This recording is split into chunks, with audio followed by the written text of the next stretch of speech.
The moon cast a silvery light over the Pasig River as Elias and Ibarra glided along in a small boat. Elias, a mysterious boatman with a troubled past, had just helped Ibarra escape from prison. Ibarra, once a wealthy and idealistic young man, had been unjustly accused of rebellion against the Spanish colonial government. Elias spoke in a low voice, outlining his plan. "Listen, sir. I'll hide you in my friend's house in Mandaluyong. Then I'll get your money, the money I saved and buried at the foot of the balate tree in your grandfather's tomb. After that, you need to leave the country." Ibarra looked puzzled. "Leave?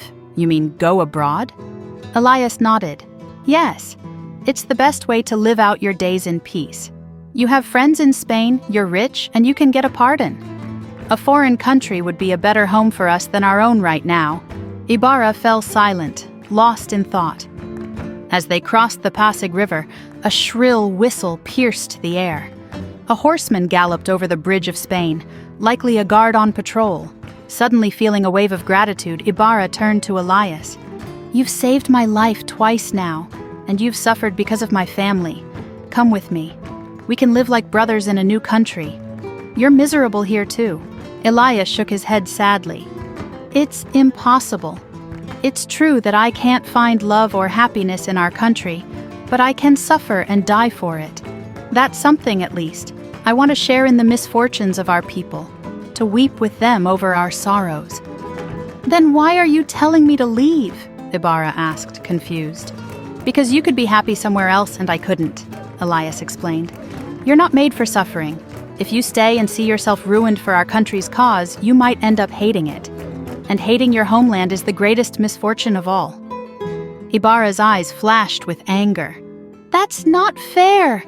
You forget that as soon as I arrived here, I started working for our country's welfare. I didn't mean to offend you," Elias said gently. "But your heart is deceiving you. You loved our country because your father taught you to, because everything here made you happy. But the day you find yourself poor, hungry, betrayed, and sold out by your own countrymen, on that day, you might turn your back on everything." As they passed the Captain General's palace, they noticed some commotion among the guards.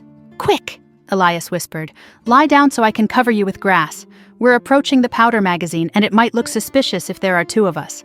When a guard stopped them, Elias pretended to be transporting grass. "I'm from Manila, bringing zacate for the judges and priests," he said, imitating the accent of people from Pandacan. A sergeant approached. "Move on," he told Elias. "But don't take anyone in your boat. A prisoner just escaped. If you catch him and turn him in, I'll give you a good reward." "What does he look like?" Elias asked, playing along.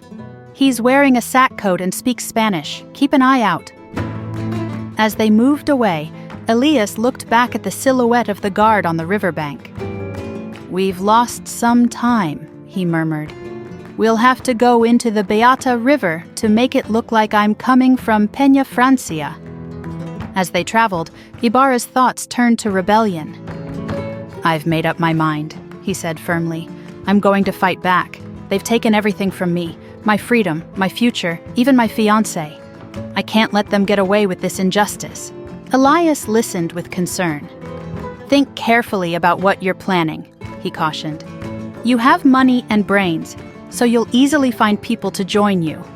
But in this fight, it's the defenseless and innocent who will suffer most. The country isn't ready to separate from Spain. It only wants a little freedom, justice, and affection." "Then I'll go on without you," Ibarra declared. "Is that your final decision?" Elias asked. "Yes, final and firm," Ibarra replied, his voice hard with determination. "I wanted only what was good. I respected everything and endured everything out of love for our country.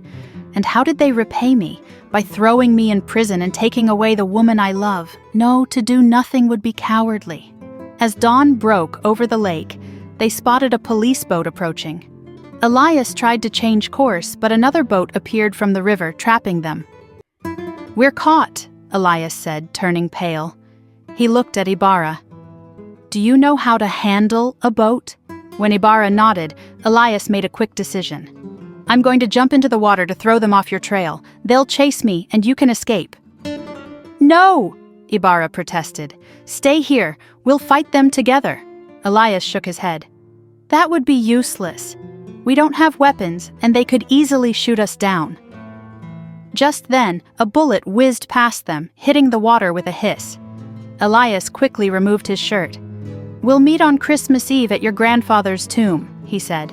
"Save yourself." "But what about you?" Ibarra asked, worry clear in his voice.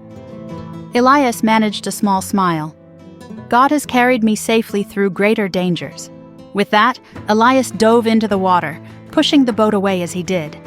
Shouts erupted from the police boats as they spotted him. Elias surfaced briefly for air, then disappeared again beneath the waves. The police boats gave chase, firing whenever Elias came up for breath. He led them away from Ibarra's boat, swimming in different directions to confuse them. Ibarra watched anxiously as Elias neared the shore, about 30 yards away. The police fired one last volley as Elias approached the land. Then suddenly, he vanished beneath the surface. Minutes ticked by, but Elias didn't reappear. The lake remained still and silent. Half an hour later, one of the policemen thought he saw traces of blood in the water near the shore, but his companions weren't sure. As Ibarra drifted alone in the boat, he was left to wonder about Elias's fate and contemplate his own uncertain future.